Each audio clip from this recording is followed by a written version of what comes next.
Last time on Corpse Party Blood Drive. Yeah, those are heads.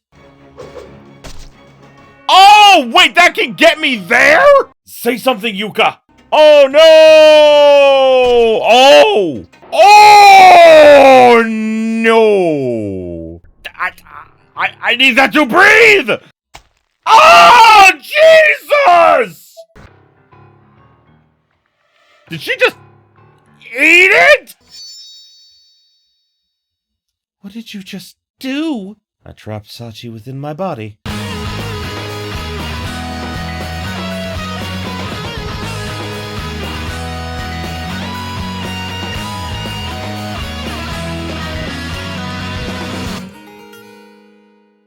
Greetings, my beautiful viewers! I am the Hunter of Comedy, and welcome back to Corpse Party Blood Drive. So, last time, we played as Satoshi and company as they were going to rescue Yuka. Found out she was possessed by Sachi, died a lot, and then, after all that was done, after we finished all of that, it turned out that Yuka was possessed by Sachi, and Miss Kuang ground up her baby teeth and swallowed them to trap her inside her body. Which is really creepy, by the way. But instead of going directly on to chapter 10, the final chapter, we're gonna do the extra chapters. I can talk, I can use words. No, I can't. It's a lie. I've been lying to you this whole time. I don't know how to talk. You're just imagining it. Go ahead, play back the videos. All you'll hear is silence. Anyway, we're gonna do the EX chapters at least up through 6. I think the last one's unlock after you finish the game, and I know that I think 7, 8, and 9. I think 7 unlocks after you beat the game, and then 8 and 9 unlock after you make a decision in one of them. I think. I'm not 100% sure. I don't remember. But it's been a while since I looked at the guide. Anyway, EX Chapter 1. Last Waltz. Morishige? Wow! Ugh.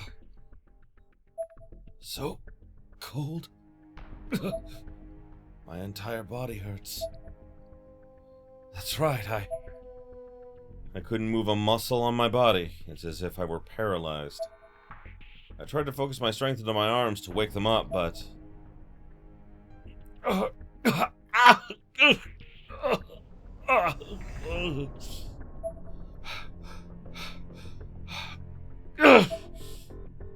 My left arm seems to be broken.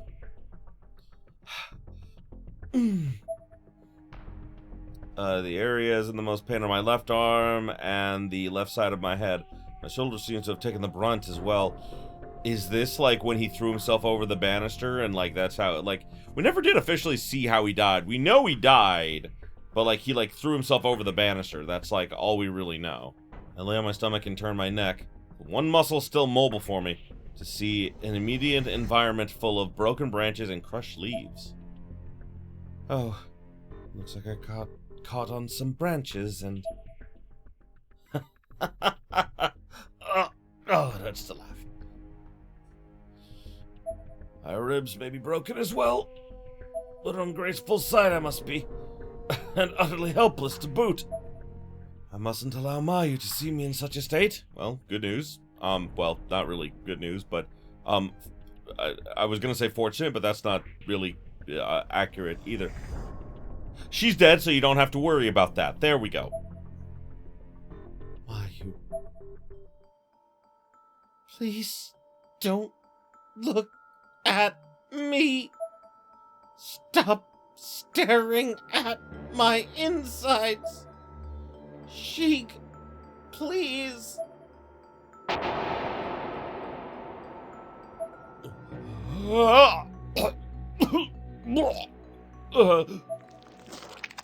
There it is.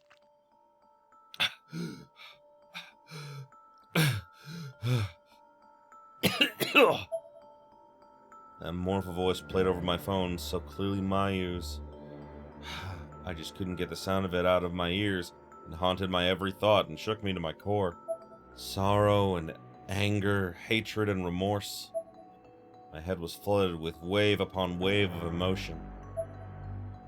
I had allowed my own morbid curiosity to get the better of me, using it as justification to disrespect or even desecrate the corpses of countless unfortunate victims in this school. What a beautiful specimen!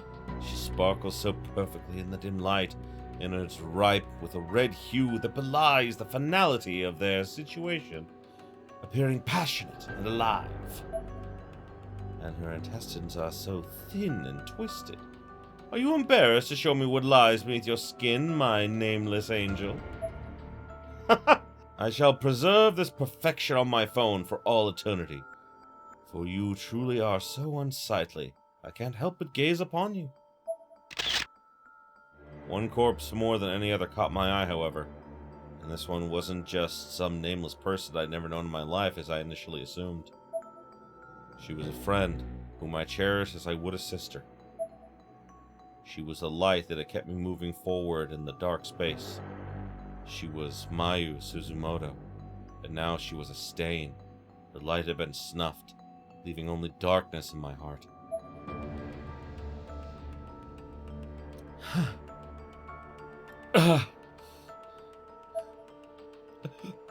Mayu. Mayu!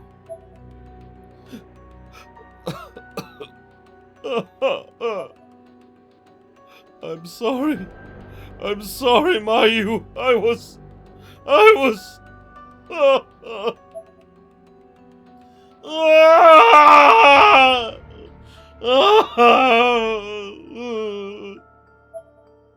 I cried with every last bit of my soul, penetrating the ugliness of my own physical form as I lay there, bruised and broken and covered in my own vomit. The pungent stench of bile filled my nose.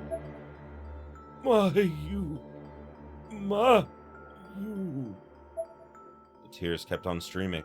I was sobbing so hard and through possibly broken ribs no less, that my airways had backed up, causing me to break out into fits of coughing, which only hurts more. Ugh.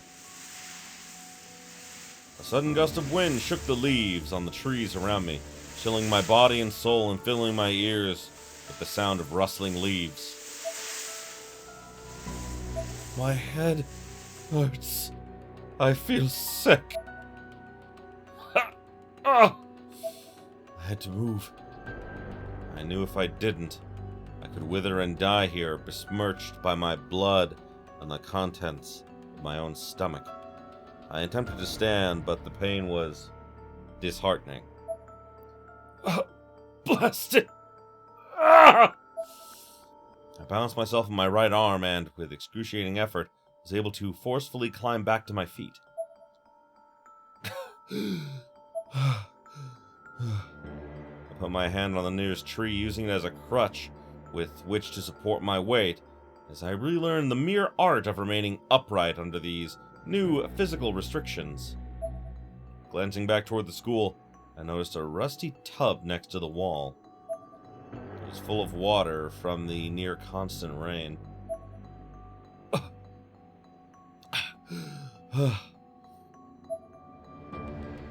Every step I took brought with it a new and more intense pain, but I took those steps nonetheless, approaching the tub slowly and methodically. Yeah, probably dragging his broken leg. Well, at least I assume his leg is probably broken. I squatted in front of it and pulled my face close to the water's surface. Cupping some rainwater in my right hand, I splashed my face, attempting to wash up as best I could.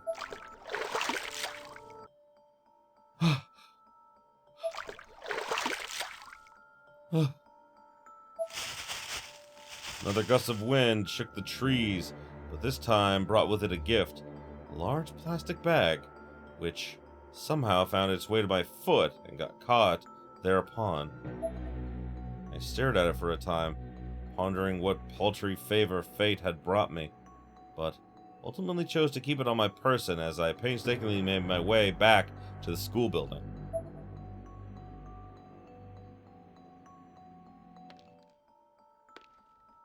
I entered through the connecting corridor between the main building and the annex, and resumed my wanderings through the dark, empty halls. The only sound I could hear was that of my own footfalls. From whence did this foul odor emanate? Not from all corners of this place.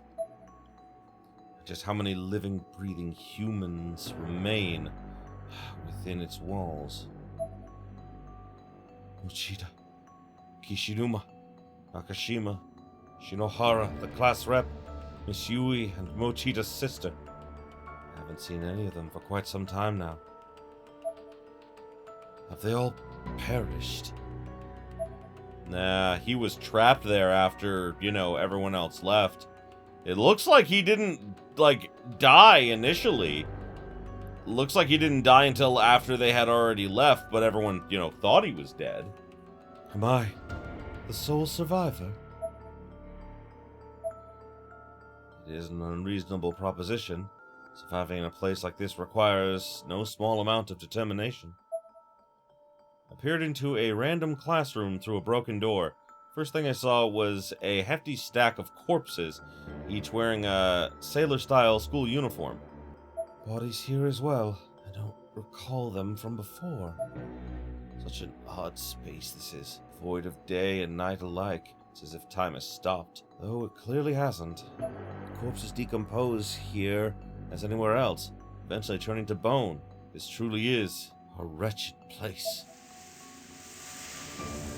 I actually really like this because in Book of Shadows, they showed him to be such a, I feel like he was, massively taken over by the darkening. His dark impulses were taking over. But now, after surviving a near-death experience, it's brought a lot of clarity to him. He's, not fascinated by this place anymore. He's more stoic, almost scared of it, like he should be. Perhaps I'll be among the rotting masses tomorrow. As I walked along the old rundown halls, a scent not unlike rusted steel began to grace my nose, growing stronger and stronger as I approached my destination.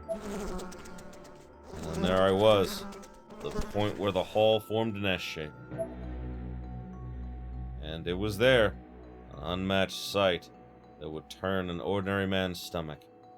Fortunately, mine had already been turned, twisted, and thoroughly emptied, freeing me to enjoy the view.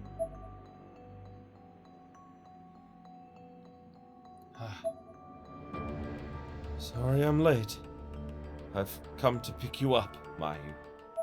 I knelt before the splattered chunks of human flesh on the wall, as if in reverie, and opened the large plastic bag fate had bequeathed to me. Oh, that doesn't seem like a good idea. Oh, are you just that's super fucked up. Oh, he's thinking about her when she was alive. There you are, Sheeg. What on earth kept you?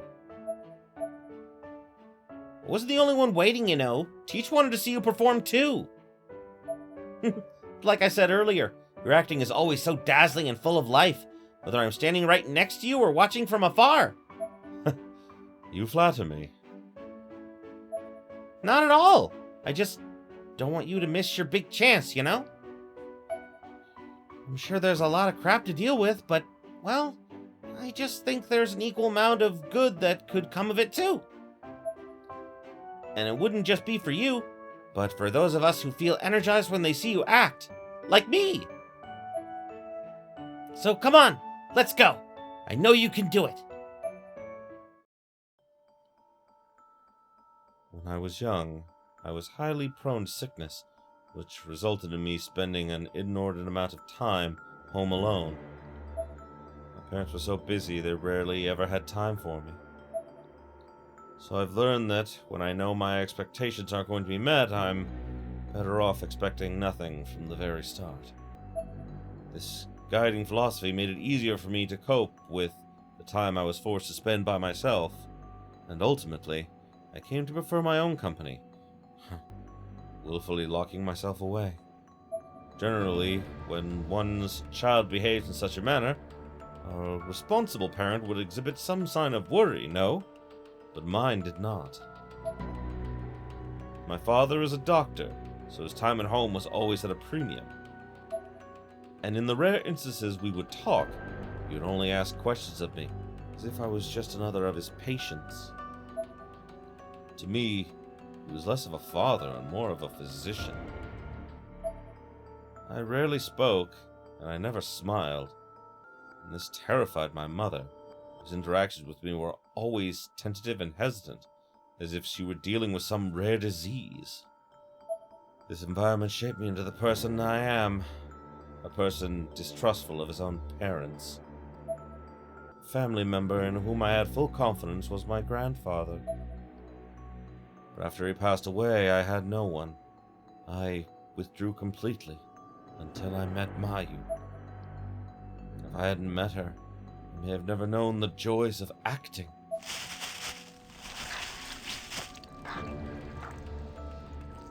Let's be together forever, Mayu.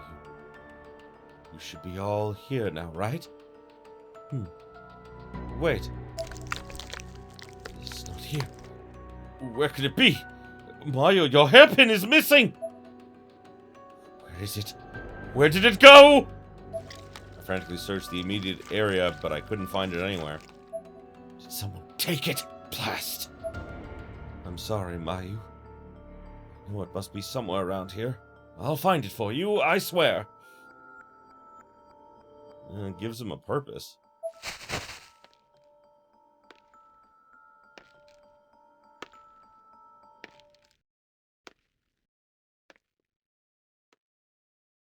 Oh, damn! Kizami. Now, like, this was the one thing I remembered about Kizami. Like, here's the thing.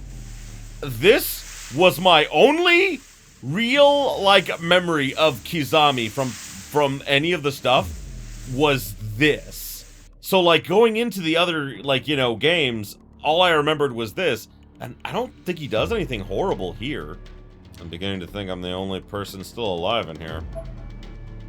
It hurts! It hurts! I don't want to die! I don't want to die! Help! Help me! Why me? I did nothing wrong! Again? Die! Everybody just die! Damn it, it's your fault! It's all your fault! The hell it is! You're the one to blame! Everything's all your fault! Mommy! Mommy! I can't stop the bleeding! I can't stop it! You're the one who climbed up there just because you could. This isn't anyone's fault. I mean, you climbed it too. We fell because you pulled me! You're the one who pulled! Nuh-uh! Yeah-huh! Children, in reality, are merciless creatures, consumed with greed. The way they react when they're cornered is what truly fascinates me.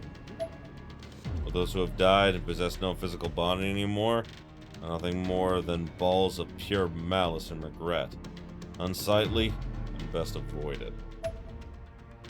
When the spark of life is attached to a body, only then is it able to shine its brightest and appear its most beautiful. I simply have no time for the dead. As I approached the auditorium, I heard a voice echoing from within. Someone there? I looked inside and saw a young man standing on the stage, wearing the uniform of a different school.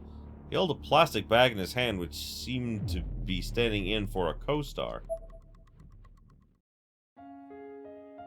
This night, on northern Polaris do I vow, its distant glow alighting on thy cheeks. For you, my deepest feelings to opine, my heart and soul cast at your worthy feet. 'Twas at the masquerade our love didst bloom, without reserve and faithless in our guise. Anon our families quarreled, but my fate, is to be drowned deep in thine endless eyes. So song to song we danced, our warm embrace shook loose the last resistance of our heart, and when our lips exchanged the softest brush, it were a dream surpassing all man's heart. Regret I bear for parting there with thee, and all my instinct was to steal away. Beneath night's covers, tarnishing our names. What need have we of names, come break of day? This mad desire that burns within my heart, eternally, full fit it seems to burst. Mayhap it burst long past, and now I stare upon thee with the eyes of one unmade. Oh, couldst I fly to thee this very night, yet in my flight perhaps thou wert dismayed. The stars in their high seats burned bright this night, as though the future twixt us now to tell. My heart is restless, stricken with such terror as visions of our failure might impart. Thou art my greatest love, as the blue's the sky, yet fate gripes me and thee to drive apart. Wherefore cannot we meet as lovers meet? Wherefore dost thou our hearts refuse to cross? Answers, I implore you. Stars above, why tormentest thou us so with heart-hard loss? Her hands, her feet, her lips, her being in whole is perfection, Eden sculpted by God's hand. The lily's purity exposed, laid bare that predators may force their way within.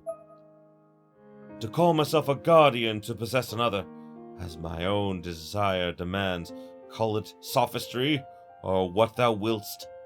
For all else I may be, I'm first a man. And as a man, descent from Adam's kin, this impure flame is kindled here within. Alas, her smile was once enough to sate those demons howling, clawing at my breast. But daily grow these feelings, and those smiles which once could soothe me now coffer no rest. What match is there for touch, for talk, for taste, to soak thee in like venom through the skin? If sorrow hangs thee, I'll attend thy side to lift thee up. Is wishing such a sin? I'd love thee even if 'twere from afar, or if all men deride me with contempt. If be my hands corrupt, I'll chop them off. If be my tongue corrupt, I'll scoop it out. If my eyes should defile you, out they come. All sense is naught if thou departest from me. On bended knee I beg of thee to spurn all others who would court you turn and turn. If not, I pray thee one last favor grant. Allow my lips once more to touch thy hand. The man slowly, painstakingly dropped to one knee, as his soliloquy suggested he would. He began drawing his lips toward the plastic bag, until I made him realize he had an audience. Who's there? Not a bad performance. Had no idea you were such a skilled bard. You're Yuya Kisame, wasn't it? You remembered my name! I'm flattered. Never imagined we'd truly meet again, however. I suppose those of like mind have a certain bond in here. Don't lump me in with you. I'm not like you at all. Oh? Your knife. It has blood on it. Oh, my. Forgot all about that. Ah, that's right. Your interests lie in taking photos of the dead with your phone, don't they? Sakutaro Morishige from Kisaragi Academy High School, if I'm not mistaken. I see. So you were watching me after all. Far be it from me to criticize your pastime. Getting excited by the sight of corpses is certainly unique. Well, I suppose there's no harm in you knowing taboos don't exist in a twisted land such as this. Very true.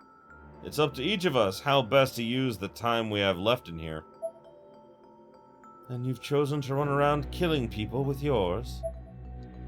Oh, come on now. You speak as if I'm some kind of serial killer, but I only kill those who catch my interest. A rose by any other name. I'm sure those who've caught your interest thus far would have no qualms calling you what you are. You speak as if it doesn't concern you. I see. Am I a person of interest, then, for your amusements? Let's just say you're a contender. I'm not the only one killing people, you know. In the end, there's no difference whether you're killed by the living or the dead, is there? In fact, I suspect being killed by the dead is a far more brutal experience. Consider, for example, the girl who wore this hairpin in life. That's... Don't tell me you knew her. Would you give that to me? Ah, so this is a memento of the girl you love? No. Then why do you want it? Because. Because? Why should I bother explaining myself to you? Must have struck a nerve, as I was suddenly being attacked. Not that he was particularly good at it, though. I had no trouble at all dodging. Watch it now! Wouldn't lunge at a man with a knife if I were you. I tossed the hairpin across the room, then grabbed Morishige's right arm and began twisting it. Let go! That really hurts! Now, if I let you go, you're just going to attack me again, aren't you? Shut the hell up! Just let go of me! And why would I do that exactly? My prey has been caught. It would be a waste if I were to simply open the trap and return to the wild so soon. See, I don't remember any of this. Like, I remember him, like, stumbling upon, Morishige, but I don't remember this conversation. Like, that's how long ago I played, like, this game originally. I had forgotten so much. I placed the knife against his cheek. Answer my question. The owner of that hairpin. What is your relation to her? Why do I have to answer a question like that? Don't get smart with me. I don't like smart. I twisted his arm even further. That looks like it must really hurt. You should hurry up and answer my question. Bastard. Mayu is like a sister to me. We've always been together. Oh. So that paste of a dead girl's name is Mayu, then. Mayu's not dead. Huh? Mayu's not dead. She's not!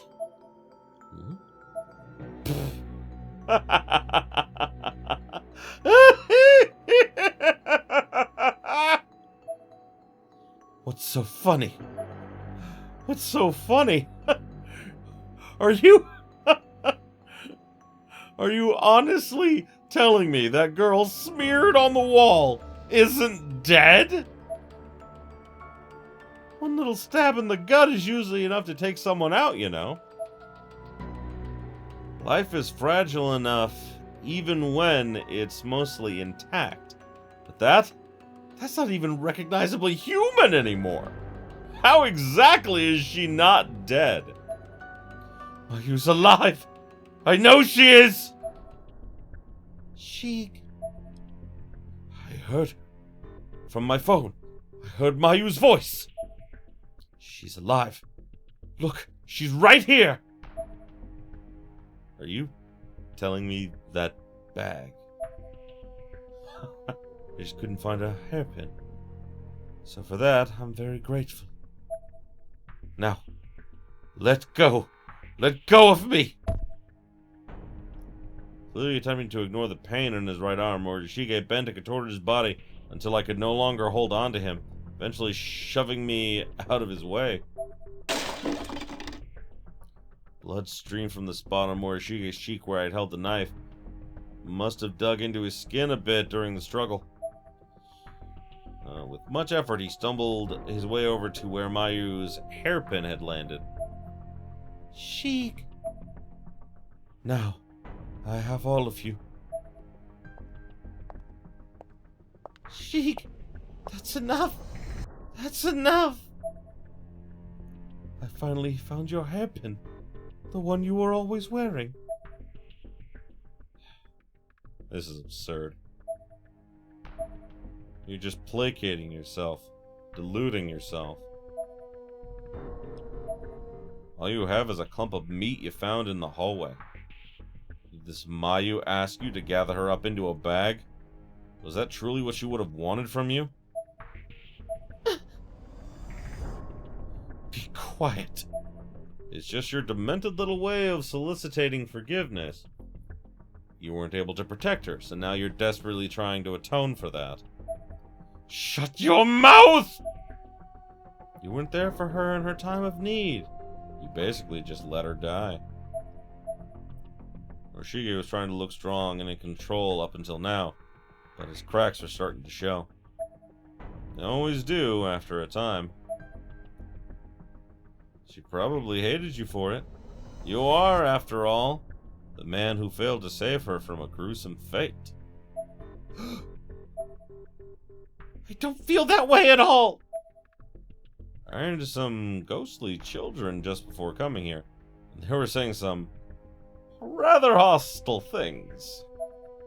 If their grudges were any indication, then this Mayu is likely standing next to you right now, telling you to hurry up and die already. No, that's not true, Sheik! You're right. You have to be. I couldn't protect her. I let my precious, precious Mayu die. It's not your fault. It's not your fault. It was all me. I was the one who felt bad for those children and let myself get trapped by them. I was so lonely. So very lonely. I just needed someone to talk to. I should have listened to Shinozaki and Kishinuma. I would have been happy if I'd just been able to see you one last time, though. She meant so much to you, and yet you allowed her to die, all alone. From this point on, you need to live with the guilt of that failure until the day you die. Or you can atone for your sins and take your own life. In which case, I believe I can be of assistance. Stop! Mayu. I want Sheik to live! Don't speak for me, you awful man! You don't know how I feel! Mayu. I loved you, you know? I was always too embarrassed to say it. But if I'd known this was how things would end, I would have. Mayu. That's why I don't want you to wind up like I did. Okay?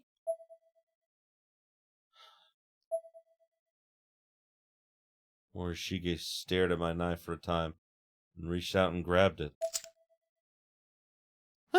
Don't do it, Sheik! I'm sorry. I couldn't protect you. I love you.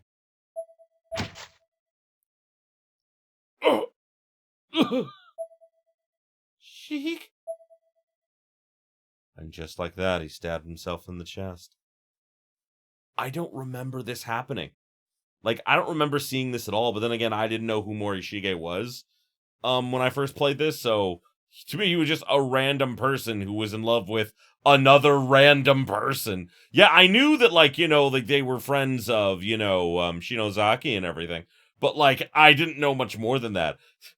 That's the problem with this being the first game in the series for me, is, like, this is the second time that, like, I started a game series with the last one before I started doing a Let's Play of them. So, yeah. With what little strength he had remaining, he then pulled the knife from his body.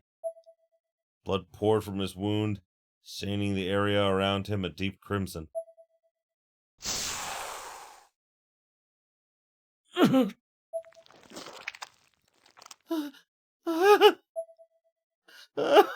Please!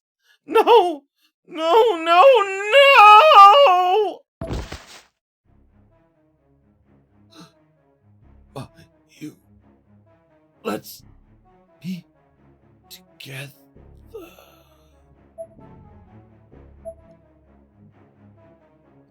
Morishige fell to the floor, his eyes still wide open once he stopped writhing. I slowly walked over to his body. Then I removed the knife from his hand and shook the blood from its blade. Death is what divides humans. It returns us all to nothing. It can either bring us eternal peace or eternal suffering. I'm glad this could come in handy. So tragic, yet so beautiful was the melodic waltz we danced here today, Morishige.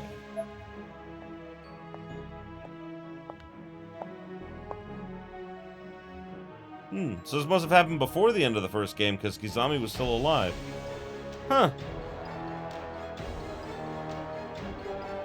Well, that was... Fuck! So, as it turns out, I wasn't recording video that entire time. Just audio. So, I had to go back and, I literally listened to my own audio of, like, reading, like, the stuff and the comments I made, and then, like, manually just kind of, like, pushed the button, just recording the video. So, if it's a little off or wonky in this, you know, first, you know, EX chapter, I'm sorry. I didn't feel like redoing it because, I'm sorry, I put a lot into this. Whenever I'm doing a reading, I treat it like a cold read, which, if you don't know what a cold read is, it's essentially, it's like where an actor, they do not get the script ahead of time. They only get to read it as it's right there. And sometimes, like, you know, I'll do like a second take or something and I'll edit it out like later while doing editing. But most of the time, yeah, I am actually just doing cold reads while I'm doing this, trying to, like, capture the emotion and everything, because it's a critical skill for a voice actor. For those of you who don't know, you know, 99% of the time when you're a voice actor, it's cold reading. When you're dubbing, anyway, because you don't get the scripts ahead of time. It's literally, here's a script, go. And, yeah, so... I use these Let's Plays as a way of honing that craft and skill, because, one, it makes me a better actor, and two, it's just fun. So, I hope you guys are enjoying it, but either way, yeah, I had to go back and I had to fix that problem.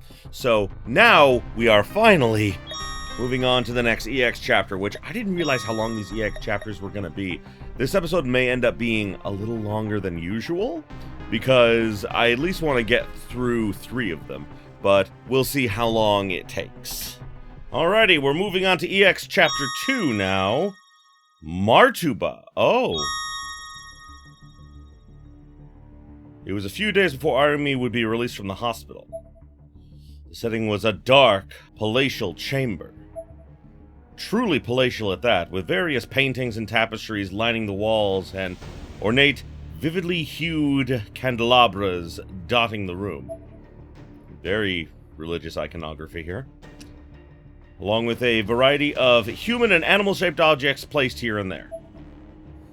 In short, these were surroundings rife with a sinister and supernatural mystique. Such was the nature of Martuba's tomb, the secret organization of black magic practitioners to which I belonged.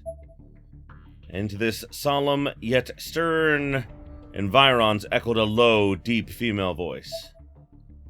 We hath determined the whereabouts of our holiest of objects, the grimoire plundered from our hands by those detestable Yagura. There was a slow, heavy cadence to her voice, and a degree of archaism to her speech that perfectly conveyed both authority and experience. It was not someone to be questioned. Surrounding me in this sacred space were numerous shadowy figures wearing a black robe, each wearing a black robe. Who looked an awful lot like the pop culture perception of devil worshippers. Oh! Truly? At long last? Damn those Yagura! The Book of Shadows. The weight of this news was evident by the sudden emotional reaction to those around me. I too was wearing a black robe, though the bits of pale skin peeking through would have made it easy to pick me out in the lineup. Lo, the radiance of our queen hath reached mine eyes from the depths of the schoolhouse, manifested by the Nirvana. Oh-ho! Just as predicted! Our founder's wisdom rings true! But was the girl of any use? There was a palpable sense of excitement throughout the chamber. Magari! Magari! Come! Okay. I stepped forward. Mistress Magari of the second degree, we placed thee our trust on thy mission. Thanks a bunch. The very fate of this, our sacred order of Matuba's tomb, doth depend solely upon the Book of Shadows. Who is this Martuba? I just realizing I don't know who that is now. Thus must thou useth thy power to retrieve it forthwith. Huh? By myself? Thou beest the sole master available at this juncture. Yeah, because they sent all the other ones into the Nirvana and they died. I love how Magari's like, oh really? I love how she's not fanatical. She's like more than likely like born into this family that's connected to them or whatever. But she's not crazy, which is why I like her. She with the second rite of ascension, Azusa Takai, be also present within the Nirvana. Thou art to retrieve both the book and the girl. The fuck? Fine. I had no qualms about talking back to our high and mighty leader, but some fights you just can't win. There's no getting out of this one, so I figured I'd just suck it up. We shall keep thee abreast of all pertinent information. Do not falter. If thou shouldest fail, know that thy right of succession shall be revoked.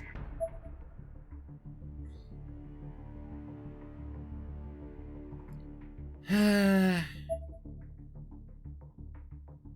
found myself in the local park that night. On top of Jungle Gym, I contemplated my situation. Why does everything have to suck so much? With my position as successor on the line, I guess I don't really have any choice but to go. But goddamn, Heavenly Host? Oh, why? And to have to go after that fucker Azusa on top of everything else? Where the hell does she get off? I laid my eyes back onto the steel bars of the Jungle Gym and gazed up at the sky.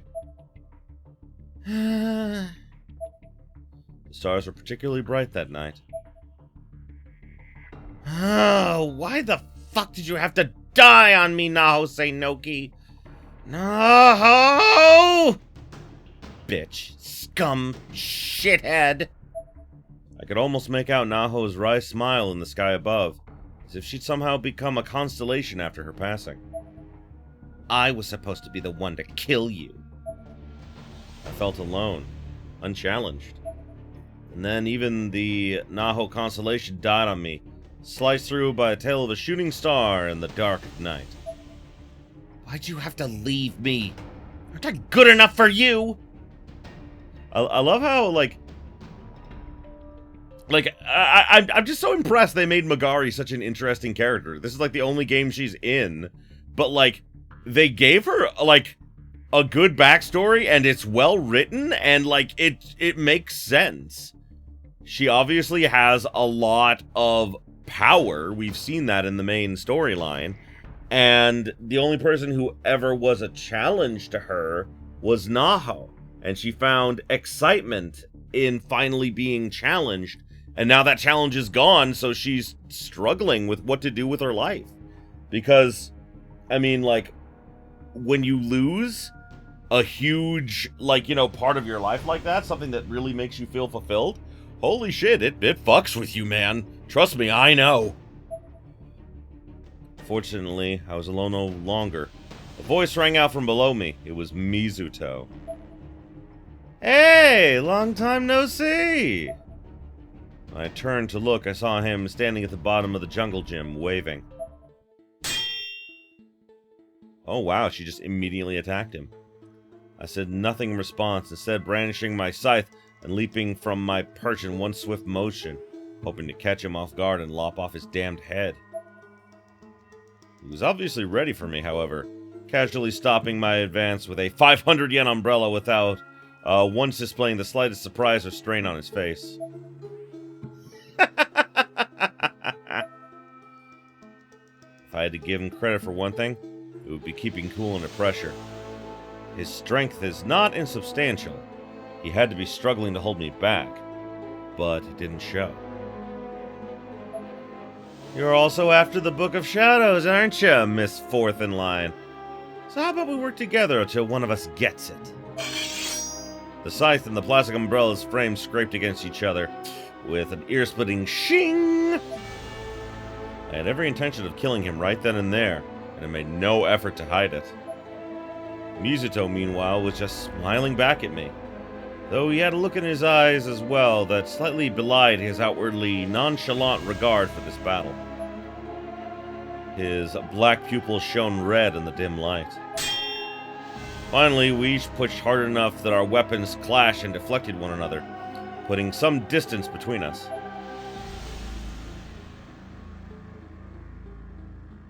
I love the sprites with them having weapons, which, like, Mizuto, like, using, like, common, ordinary items as weapons, and her using an actual, like, scythe as a weapon. We'll save this fun for later, persistent Yagura scum. The flick of the wrist, I shrank my scythe back into portable form and sheathed it. Huh. I then crossed my arms and smiled, so she's able to shrink it. I wonder where she keeps it. Like, honestly, she doesn't leave a lot to the imagination. I would have thought it would have been cool if it was, like, an accessory, like, in her hair or, like, you know, on her clothes or something, but we never see it, so. Yeah, there'll be plenty of time for a battle royale later. Guess I'll just have to wait until then, because I sure would love to kill you too, Martuba. When this is all over, I'll be sure to watch you take your last breath. If we're gonna work together, though, we'll need to be on the same page. I believe you're looking for the fully intact Book of Shadows, correct? Your holy object with the nirvana and the core all put right back into it to form the completed whole as it originally manifested. Mizuto pointed his 500 yen umbrella at me. That nirvana was awakened a long time ago by Yoshie, of the Shinozaki lineage. Which means the book can't be reformed by anyone but Ayumi Shinozaki, the successor to that line. Mizuto huffed derisively. So I plan on sending Ayumi to the Nirvana, to Heavenly House once more. I'll get her to pay a visit to Makina Shinozaki's apartment. Mizuto crosses his arms as well. This is about as reluctant a truce as they come. Is that so? You do realize if she dies, there's no one left to replace her. Of course I know that, which is why I'll be supporting her from the shadows. As much of a royal pain in the ass as that is. Okay, you do that. I've got some plans of my own. This hardly counts as working together, you know. It's pretty much just a race to see who gets the book first. And it sure as hell ain't gonna be you, you parka freak. Says you, shit bitch. I turned to walk away, but not before chucking a knife in my general direction. It grazed my cheek before embedding itself in the bark of a tree behind me. Though I made absolutely no attempts to dodge it, nor would I allow my expression to change even marginally. Excellent. I smiled widely, drunk on my own insane machinations. Pieces were falling into place.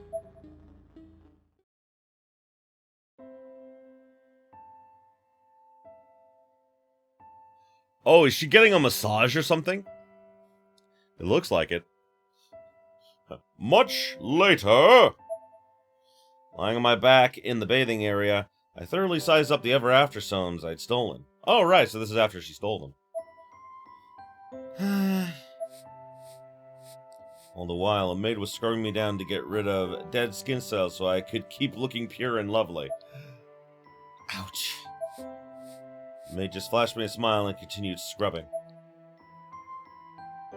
Book of Shadows aside, I wonder if I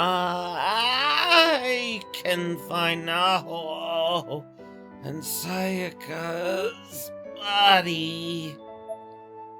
That seems like it might be kinda fuck. The vehement scrubbing was making my body vibrate quite a bit, and between that and my monologue, I wound up biting my tongue. Oh no! I immediately shot to my feet. That's it! Stop, you piece of shit! I bit my tongue! Not just yet. We'll need to wash you down with hot water.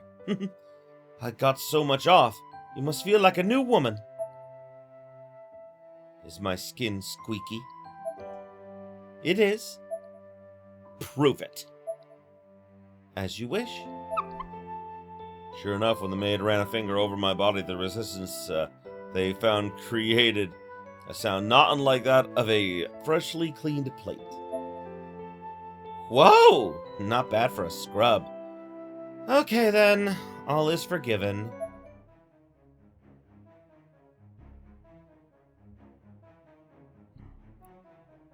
God, fucking heavenly host.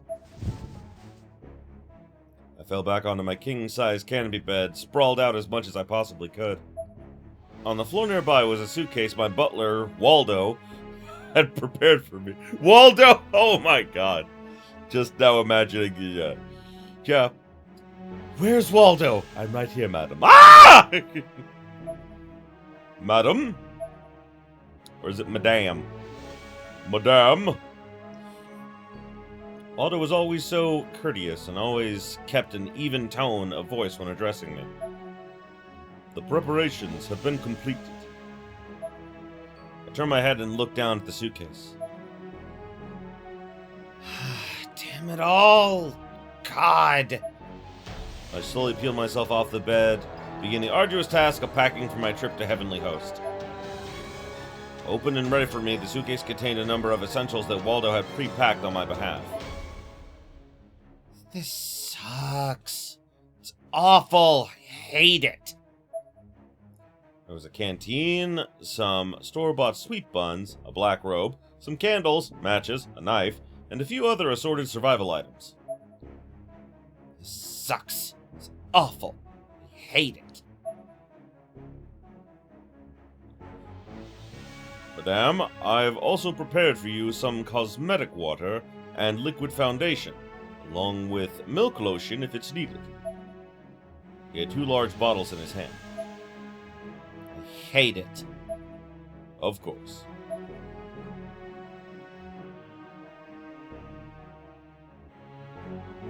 Well, that was very short. Hey there, my beautiful viewers. So, I underestimated how long some of these EX chapters were. So, to prevent this video from going on for too terribly long, I decided to cut it off here. I know we only got through 2 of them, but the first one was really long, and then I had that recording issue. So, yeah, I figured it was best just to end it here, even though I did record all the way through the 3rd EX chapter. But that chapter, in and of itself, was like an hour long. So that one may get its own video. I'm not 100% certain if I'll do that one, and maybe one more. We'll see. I'm planning on just recording all of them and just kind of finding good stopping points at the end of them until we get all the way through them before we finish the final chapter. So it looks like the next few episodes are going to be more of this. I was hoping I could get through this in maybe an episode or 2, but considering how long some of these EX chapters are, nope, not gonna happen. I was genuinely surprised how long they are. But either way, thank you very much for joining me. I certainly appreciate you guys being here with me.